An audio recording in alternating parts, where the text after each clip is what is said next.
Magandang tanghali po. Ngayon ay August 1. Tayo po ay magluluto ng pork paksiw. Ito po ang ating mga ingredients.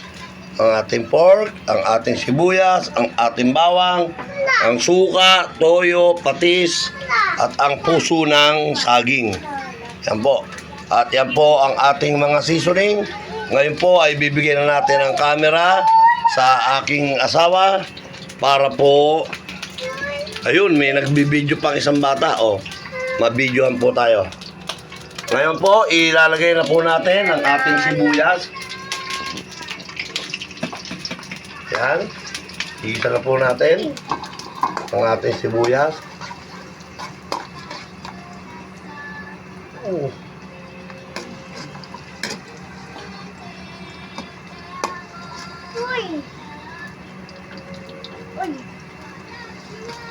Dito ka din, oh. Yan, ganoon din po, katulad as usual, katulad din ng ating dating paggigisa. Pag malambot na ang bawang, ilalagyan natin ang ating, malambot na ang ating sibuyas, ilalagyan natin ang ating bawang. Po. Po. At habang, kukuhanin natin ang ating pork. Sasama na po natin. Po. Ang lalaki ng hiwa ng ating pork. Sorry, hindi po na-check ng ating poging ninong. Opo. Kamusta po kayong lahat? Isang mapagpalang bagong araw ng August. August 1 po ngayon. Sana'y buwinasin tayong lahat. At binabati ko rin po ang aking mga kasama kagabi, paring Ray Lamar, Kapitan Tante Jansin, at si Kagawad Eddie Madrilejo. Binabati ko rin Dingoy Bechong, Albert Villarisco,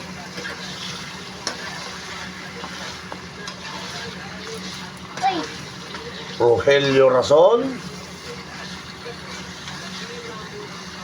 Dominic Urupadran na bagong dating galing ng abroad. At binabati ko rin po ang lahat ng aking mga mahal sa buhay.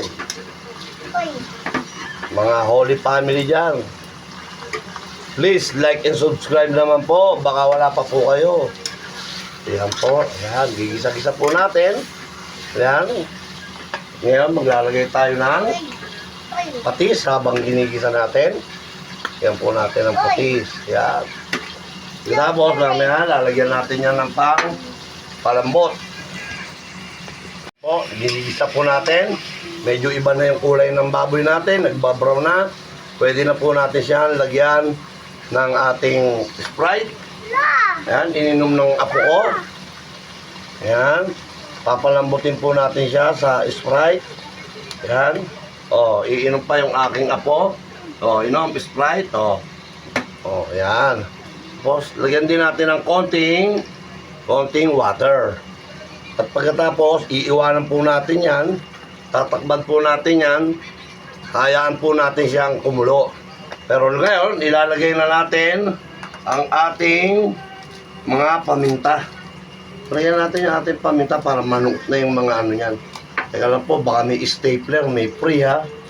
Wala po kasi tayo ngayon, hindi pa nakakapunta sa palengke. Si Mrs. hindi nakakabili ng maraming paminta. Ayan. Ayan, pamintang buo. Ang nilagay po natin, pamintang buo. Video. Ayan, may nagbibideo, isang bata, vlogger din. Yan po. Okay, tingin ka doon, hi ka doon, hi. Hi, okay. Oh. Okay. Sorry, medyo natagal ito. Tapos ang pamintang buo, pamintang durog naman. Yan po, ang ating bay leaves. Yan po, ang ating bay leaves. Tapos medyo halu-haluin natin. Yan. At kukuha tayo ng panakip, tatakban na po natin yan. At tapos, babalikan po natin. Babalikan na po natin ang ating tinakban. Ayan. para lagay pa natin ang ating ibang mga ingredients po. Oh, yan. Mukhang malambot na. Pero hindi pa ganyan yan kasi matutuyot po yan dapat. Matutuyot po. Yan. Lalagyan na po natin siya ng ating soy sauce, toyo,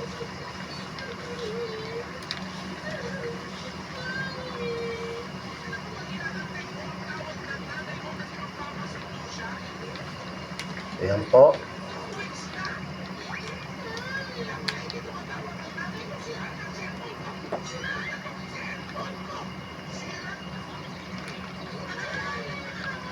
Ayan. Pagkatapos, ang ating vinegar, sasalain natin dahil baka sumama yung mga sili.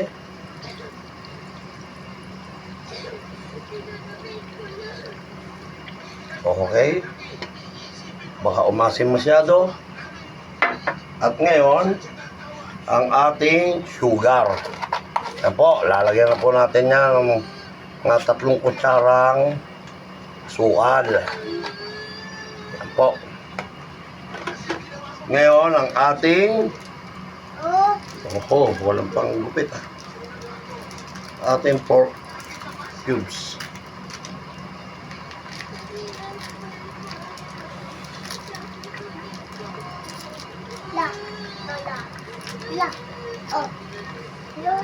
Ito po, ilalagyan natin ang ating isang pork cubes. Yan po. At pagkatapos, pwede natin silang haluin para mag-mix lahat ng ating inilagay. Yan po. Napansin natin, medyo malambot na yung baboy. Pero hindi pa po siya talaga yan malambot na malambot. Tutuyuin po natin yan para makita natin talaga kung gaano kalambot. Parang tuyo. Yung para siyang nag-caramelize, malapot siya talaga. Yun po.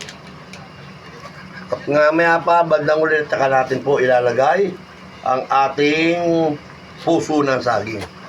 Babalikan, tatakban po natin muli at babalikan po natin siya mamaya. Ito na po, atin na po babalikan ang ating paksiw na pork paksiw. Sabi ko sana pata, hindi pala siya pata. Yan po. Yan. Hindi pa po siya nag-sticky, hindi pa siya nagka-caramelize. Pero lalagyan na po natin siya ng konting salt kasi may toyo na po siya, may mga seasoning na. Tinikman ko po, kulang pa po siya sa ating alat. Ayan po ay nasa inyo naman kung gaano kaalat ang inyong gusto. At lalagyan na po natin siya ng ginisa mix. Ajinomoto, baka naman ang laging pampasarap ng ating ulam sa pagkainan. Ajinomoto lang po, ginisa mix, at baking. Yan po. At pagkatapos, pwede na rin po nating ilagay ang ating puso ng saging. Yan po.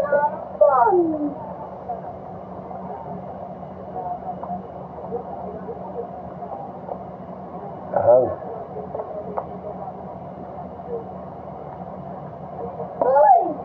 At pagkatapos, babalikan po natin siya uli after 15 minutes para malambot ang ating pork. Mas masarap po kasi yan pagka lalo na yung mga balat ng baboy. Yan, yung mga yan, tingnan niyo po, yan. Masarap po yan pagka yung lalambot na yan. Tapos yung ating sarsa, ay parang malapot na. Kaya babalikan po natin yan maya after 15 minutes mga kaninong. Yan po natin, makalipas ang 20 minutos, ayan na po. Ay pwede na po natin yang hanguin pagka ganyan. Pero okay na ba yung ganyan taba-taba na ganyan? Oh, ang ganda na ng taba niya. Gumagalaw-galaw na para ng yeah. Pero yung ibang taba, hindi pa ha. Konti pa siguro, mga 5 minutes pa. Yan. Kaya lang, yung mga ganyang habang natutuyot po yan, umaalat yan. Po, tikman natin.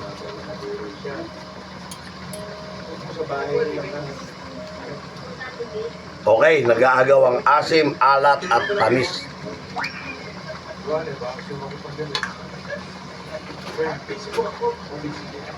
Yan. Babalikan po ulit natin. After 5 minutes. After 5 minutes, ayun. Di po ba? Papatayin na po natin. Hindi na po natin siya tayo mag-caramelize, ha? Ayan na po. Nakita nyo na po. Oo. O, yan na po. Di ba? Hindi na po natin siya tutuyutin ng tuyot na tuyot dahil para may sabaw para sa mga apo. Okay po. O, ito po. Lilipat na po natin. Hahanguin na po natin. Ayan. At para makita po natin, ito na po, meron tayong serving bowl. Para po makapag, ano na po tayo. Yan. Ayan. Ito yung gusto ko, yun. Yan, gumagalaw-galaw pa yung mga taba niya, Oh. Ayan. Oh. Ayan. Yan po, ang ating finish cooking. Mga kaninong, maraming salamat po. Yung mga hindi pa po nagsusubscribe, please like and subscribe po. And please, pakishare na po. Mga inaanak, mga ninong, mga kumpare, mga tiga-baligasa, maraming salamat po sa inyo. Please like and share my video. My poging ninong, my YouTube. Salamat po.